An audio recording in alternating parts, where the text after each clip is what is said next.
So hello everyone welcome to online high school classes. तो finally बहुत students मानकर demand थिला सर मोटिवेशनल वीडियो आणंतु।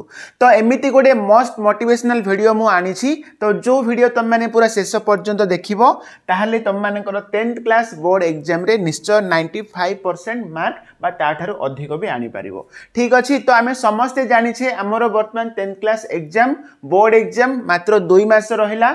ए 2 मास भितरे आमे किभली निजको पूरा पूरी भाबरे स्ट्रॉंग हेबा एवं निजको कमबैक करबा। तो ताहा आमे डिस्कस करबा। तो ताहा सहित तीनोटी सिंपल स्टेप्स मु तम मानकु कहबी। जो स्टेप्स गुडा तम माने फॉलो करिवो ताहले तम मानकर बोर्ड एग्जाम रे निश्चय बहुत भलो मार्क रहिबो। ठीक अछि। तो चलो देरी न करी स्टार्ट करबा आजिरो वीडियो को। सो स्टूडेंट्स आमे समस्ते जानि छी हमरो फेब्रुआरी 21 रे हमरो एग्जाम हेबार अछि। तो ऑफिशियल तो कंफर्मेशन आसीनी किंतु बहुत शीघ्र आसी जिवो। तो तमरो फेब्रुआरी 3rd वीक रे निश्चय तम मानकर एग्जाम आरंभ होई जिवो। ताहले देखो आमे एई जो 2 मास भितरे मींस हमरो जो जनवरी एवं डिसेंबर ए 2 मास भितरे आमे किभली निजको पूरा स्ट्रॉंग भाबरे आमे कमबैक करिबा। तो सेथि पई मु तम मानकु नै आछि गोटे तीनोटी इंपोर्टेंट टिप्स। जो टिप्स तम माने फॉलो करिवो ना तमरो निश्चय 10th क्लास रे भलो मार्क आसीबो। तो चलो फर्स्ट टिप्स होची। तो एठी मु कोन लेखछि देखो, how can I do self study for a longer time. तो एटा बहुत स्टूडेंट्स मानकर प्रॉब्लम थाए। तो भाबुथबो बहुत समय मु सेल्फ स्टडी करी बोली किंतु दिन को तम माने घंटाडी 2 घंटा पढिला परे आउ पढि पार नथबो। ठीक अछि। तो किछि पिला माने थिबे 2 घंटा पढुथिबे, आउ किछि पिला माने थिबे दिन को 3 घंटा 4 घंटा पढुथिबे, आउ किछि पिला माने अछंती दिन को 6 घंटा ही पढंती। तो एमिति किछि पिला माने अछंती जो माने दिन को किछि भी पढंतीनी। ठीक अछि। तो सेमानक पई एही टिप्स ता रहिछि। तो ताहाले देखो आमे किभली सेल्फ स्टडी करि परिबा, दिन को आमे किभली अधिक समय पढि परिबा। ठीक अछि पिला माने। तो तम मानक पई मु एई टिप्स ता नै आछि। बहुत जनकर डिमांड मध्ये एडा थिला। देखो तो एहार सॉल्यूशन कोन, आमे किभली दिन को बेसी समय आमे सेल्फ स्टडी करि परिबा। देखो पिला माने जदी तम माने आजी हैला आज तुम माने जदि दिन को 2 घंटा पढुचो तो आज मन कर फास्ट दिन तुम भाबिदियो दिन को केते 2 घंटा पढेलो। ठीक अछि। तो तमे एई भली भाबरे निज माइंड को तुम माने सेटअप करो। तो आज जदि मो 2 घंटा पढिली मो काली की आउ 5 मिनिट बेसी न हो पिला माने केवल 5 मिनिट आउ एक्स्ट्रा मो पढिबी। ठीक अछि। आज जदि मो 2 घंटा पढिली मो काली कोन करबी 2 घंटा 5 मिनिट एक्स्ट्रा मो पढिबी। ठीक अछि। माने 5 मिनिट एक्स्ट्रा मो पढिबी। ठीक अछि। तो एई भली भाबरे तमे प्रत्येक दिन कोन करबो मो आज जेतिकी समय पढिली काली के आउ 5 मिनिट एक्स्ट्रा पढिबी। हैला। तो एई भली भाबरे जदि तम माने करि देबो तो आज तम माने 2 घंटा पढुचो देखिवो तम मानेकर 1 मंथ कंप्लीट हैला बेलको तो 2 घंटा केते समय हे जाइतिबो। दिन को जदि हमें 5 मिनिट एक्स्ट्रा पढुचे ताहले 30 दिन गला बेलको 3 पंचांग 15। ठीक अछि। माने तम मानेकर आउ 2 घंटा अधे तम मानेकर एक्स्ट्रा टाइम बढ़ी होला। ठीक अछि। तो आज जदि तम माने 2 घंटा पढुचो तो नेक्स्ट 30 दिन गला बेलको तमरो पाठ जो स्टडी बा सेल्फ स्टडी ता तमरो कोन हेतिबो 4 घंटा अधे हे जाइतिबो। ठीक अछि। तो एई भली भाबरे पिला माने तम माने निजको माइंड सेटअप करो। तो आज मु केतिकी समय पढुची काली कि मु आउ 5 मिनिट अधिक पढिबी। एई भली गला बेलको देखिबो तम मानेकर एग्जाम समय रे तमे निश्चय दिन को 8 घंटा तम माने आराम से पढि पारिबो। ठीक अछि। एग्जाम रो जो लास्ट 1 मंथ टाइम थिला बेलको तम माने निश्चय तमे दिन को 8 घंटा आराम से पढि पारिबो। ठीक अछि पिला माने। तो एही टिप्स को समस्त फॉलो करो। तो चेष्टा करो आज मु जेतिकी समय पढुची काली कि मु आउ 5 मिनिट एक्स्ट्रा टाइम मु बाहर करी पढिबी। ठीक अछि। तो एही भली प्रत्येक दिन 5 मिनिट लेखाय बढ़े बढ़े जीवो। ओके। तो ये थिला फर्स्ट पॉइंट। चलो सेही भली नेक्स्ट टाइम जीवा सेकंड पॉइंट। सेकंड पॉइंट कोन पिला माने do something that makes your parents feel proud of you. ठीक अछि।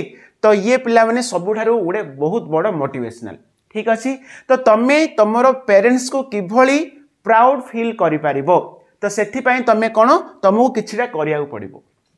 बुझी पारछो। देखो पिला माने तो आमे समस्त जानि छी आम बापा माँ आम पई बहुत कष्ट करिकी आमको पाठ पढांती। ठीक अछि। तो मु जदि मो एग्जांपल कहिबी मो बापा 13 वर्ष बयसरु मिस्त्री काम करिकी हैला मते पाठ पढैचंती। मु आज एही स्टेज रे तम मानको पाठ पढेया स्टेज को आसी मु पहुंचीसी। ठीक अछि। तो मु जानि छी मो बापा मो पई केते कष्ट पढिचंती मु जानि छी। तो तांकर जो कष्टर फल आज हैला मु तांको देबा पई चेष्टा करिछि। तो मु मध्ये किछि सक्सेसफुल हेछि। ठीक अच्छे पिलाने तो मु कहबा गले मो पाई मो बापा आज प्राउड फील करछंती तो सेही भली भाबे तमे समस्त जानिथिबो तम बापा माँ तम पाई केते कष्ट पडुचंती तो तांकू तम माने रिप्लाई देबो कोन पाठ माध्यम रे ठीक अच्छी तो तुम्हें आउ किछि तांको भली कष्ट पड़िया दरकार नहीं केवल तुम माने खाली पाठ पढ़ डू समथिंग माने किछि करिया दरकार नहीं केवल पाठ पढ़ी किभली गोटे भल मनीष हबो एवं भल जॉब बा चाकरी टिए करिवो ताहले देखिवो तम बापा माँ केते प्राउड फील करिवे तो तुम्हें निजे फील करिवो तमरो 10th क्लास रे जदी गोटे भल मार्क आसीबो हैला 90% प्लस आसीबो देखिवो तम बापा माँ केते खुशी हेबे एवं खुशी हे कि समस्त को कहिबे मो पुओ मो झियो एते भल मार्क आनिछि बोली ठीक अछि तो ताहले आम पेरेंट्स को आमे प्राउड फील करिबा ठीक अछि तो आठु बड़ कथा आ किछि भी नुह ठीक अछि पिला माने तो एडा गोटे मोटिवेशनल भाव रे तम माने नै पारिबो चलो नेक्स्ट आमे जिबा थर्ड पॉइंट होची I don't feel like study हैला बहुत जनकर एडा प्रॉब्लम मते पाठ पढ़िया को इच्छा होनी ठीक अछि तो मते पाठ पढ़िया को जम्मा इच्छा होनी तो एहार सॉल्यूशन कोन तो मु तम माने गोटे सॉल्यूशन देबी पिला माने देखो तो तमे निजे कौन करिवो गोटे पेपर बाहर करिवो हैला तो मु जदी पाठ पढ़िबी हैला मु जदी पाठ पढ़िबी ताहाले कौन हबो जदी पाठ पढ़िबी नाही पाठ पढ़िबी नाही हैला ताहाले कौन हबो तो कौन हो माने कौन देखो जदी पाठ पढ़िले ठीक 2 वर्ष परे मु कौन हे पारिबी जदि पाठ पढ़िबिनी ठीक 2 वर्ष परे मु कौन हेबी हैला जदि मु पाठ पढ़िबी तो 2 वर्ष तापरे 3 वर्ष परे मु कौन हेबी जदि पाठ पढ़िबिनी ताहले 3 वर्ष परे मु कौन हेबी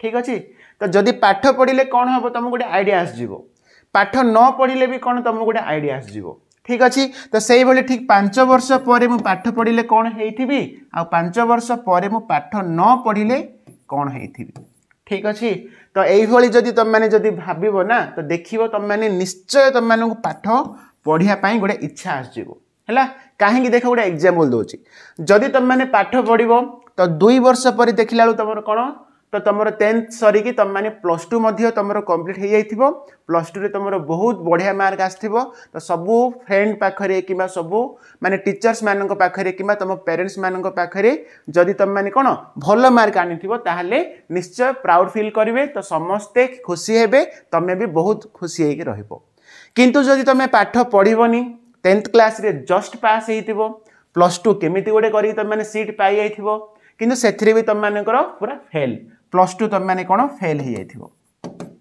काहे कि पाठ तो पढुन निश्चय 10th रे पास हेले भी जस्ट +2 रे निश्चय फेल हो जिवो तो सब सांग माने हे फेल हेगला बोली कहिबे पेरेंट्स माने भी कोन बाहर को काहा को कहि परिबेनी मो पुओ किमा मो झियो फेल हेला बोली कहि परिबेनी तो तुमको तो निश्चय लाज लागिवो तुम पेरेंट्स मानू भी लाज लागिवो हां कि नहीं तो ताहाले बुझिलो 2 वर्ष परे कोन हबो जानलो तो जदि तुम माने पाठ पढुछ 3 वर्ष परे कोन हेथिबो तो माने +2 सरला परे तुम निश्चय गोटे डिग्री हैला सर्टिफिकेट तुम पाखरे थिबो किबा ग्रेजुएशन रो सर्टिफिकेट तुम पाखरे थिबो सेथरे भी बहुत भलो मार्क आस्थिबो हैला जा कि तुम मानकर माने फ्यूचर रे किछि जॉब करिया पई बहुत हेल्पफुल होइबो किंतु जदि पाठ पढिबोनी तो कौन करिवे तुम पेरेंट्स +2 तो आम पिला फेल हो गला किछि काम दबनी आउ हैला चेष्टा करिवे आ गोटे वर्ष आउ थरे +2 रे सप्लीमेंट देबे जो सेडा भी फेल हो गला ताहले कोन जा तू आ पाठ पढ़िया दरकार नै जा किछि गोटे काम कर ठीक अछि पेरेंट्स तो निश्चय कहिवे ये तो पाठ रे आउ सक्सेस होबनी तो ताको आउ कोथरे गोटे एंगेज करिवे नले जा तू काम करिवो हैला तोर तो 18 वर्ष हो गला जा तू काम करिवो बुझि पारछो तो एमिति तुम माने खरारे कष्ट पड़िबो जदि किछि बिल्लो बाड़ अछि ताहले बाड़ को काम करिया जिवो हैला जदि किछि नै ताहले गोटे लेबर हेकी काम करिवो ठीक अछि तो तुम माने एडा चाहुचो ना एडा चाहुचो जदि भलो मार्क आनिबो +3 रे तो तुम बाबा मां कोन करिवे गोटे भलो मोबाइल गोटे तुम किनि देबे जा फले तुम मानकर फ्यूचर रे पाठ पढ़िया आउरी हेल्पफुल होबो बुझि पारछो तो एठी देखो जदि भलो पाठ पढ़िबो तुम मानक पाखरे सब किछि रहिबो जदि पाठ पढ़िबोनी ताहले तुमरो लाइफ पूरा बेकार हे जिवो तो तुम जहा चाहिले भी किछि भी तुम करि पारिबो नाही ठीक अच्छी तो खाली घरे बसिकी रहिबो तो कहा आगे मुंड तुम टेकी पारिबोनी किछि करि पारिबोनी ठीक अच्छी तो सही भली जदि 5 वर्ष हैला पर देखिबो तुम गोटे भलो जॉब करथबो जदि पाठ पढुथबो जॉब करिकी पूरा पेरेंट्स को हैप्पी रखि पारथबो जहा चाहिबो तुम ताहा करि पारिबो हैला तुम पाखे सब किछि रहिबो किंतु तुम जदि गोटे पाठ पढ़िबनी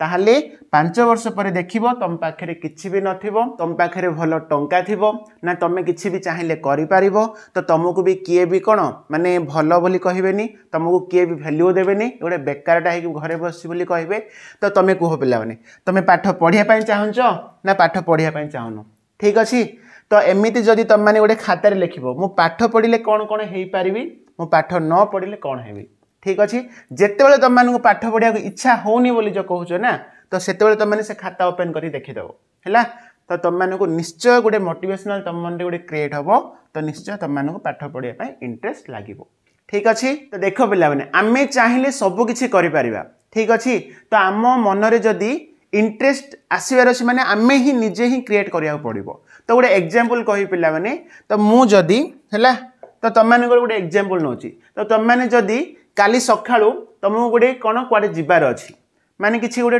टूर अच्छी भाव दियो गोटे पिकनिक अच्छी तो सकाळू 4टार उठी तुमको जावाक पड़ो तो तुम निश्चय 4टारे आराम से उठी पड़ो है तुमको किए भी उठा दरकार नहीं तुम तुम मन में गोटे इंटरेस्ट हो जाए हाँ मुझे सकाळू उठी उठी पिकनिक जीवी तुम कौन कर मोबाइल आलार्म देदेव तो आलार्म देकी सम्मान 4टारे आलार्म बाजू बाजू फास्ट आलार्म रे फास्ट रिंग रे ही तुम उठी पड़ो तुम फ्रेश होगी कौन पिकनिक जावाई पूरा पूरी रेडी हो हाँ कि नहीं किंतु तुमको जदि तुम पेरेंट्स कहे तो सकाळू 5टारे उठी पढ़ार अच्छी तो उठी पड़ू है 4टा अधे उठू 4टार उठिकी तू पाठ पढ़े ठीक अच्छे तो तुम निश्चय कौन से टाइम रे तुमको कौन उठबनी तुमको कहीं पाठ पढ़ा इंटरेस्ट ना है पाठ पढ़ा इंटरेस्ट ना हाँ काली पढ़िया परदिन पढ़ा ये भाव तुम कौन आलार्म बाजिले तुम आलार्म को बंद करके तुम निश्चय शई पड़ हाँ कि नहीं तो एथिरो तुम गोटे कौन पॉइंट पाइल पिला माने तुमको पिकनिक जावाक जी इंटरेस्ट पाठ पढ़ा से इंटरेस्ट ना है तो पिकनिक जावाक बोली कहबारू तुम मैंने 4टारे पूरा तरतर होगी उठी पड़ किंतु पाठ पढ़ बोली कहलारू तुम 4टा गुण 5टा गुण तुम 6टा पर्यंत उठुना ता माने कौन तुमको इंटरेस्ट आसवा दरकार तो पाठ पढ़ाई इंटरेस्ट आसबार अच्छी माने कौन मु जो 3टी स्टेप तुम मैंने कहली निश्चय से गुड़ा फॉलो कर ठीक अच्छे तो निज को मोटिवेट करने चेष्टा कर माइंड को मेकअप कर माइंड सेटअप कर किभली मु पाठ पढ़ी आ पाठ पढ़ले कौन कौन भविष्य में आम फ्यूचर अच्छी तो से सब टिके माइंड रे रखि ताहले देखियो तुम मानक निश्चय पाठ पढ़ाई इंटरेस्ट आसीबो ठीक अच्छे पे तो तेबे आजिर क्लास तो नुह आज भिडियो आम जो 3टा पॉइंट डिस्कस कले तो आई होप तुम मैंने एटा को फॉलो करिवो तो फॉलो करिवो ताहले निश्चय तुम मानकर देखिवो भलो मार्क आसीबो हैला तो पुणी देखा नेक्स्ट वीडियो रे जदि वीडियो भल लागिला ताहले वीडियो को निश्चय गोटे लाइक करिवो एवं तुम सांग मानकु भी शेयर करदबो ओके तो थैंक यू पिलाने।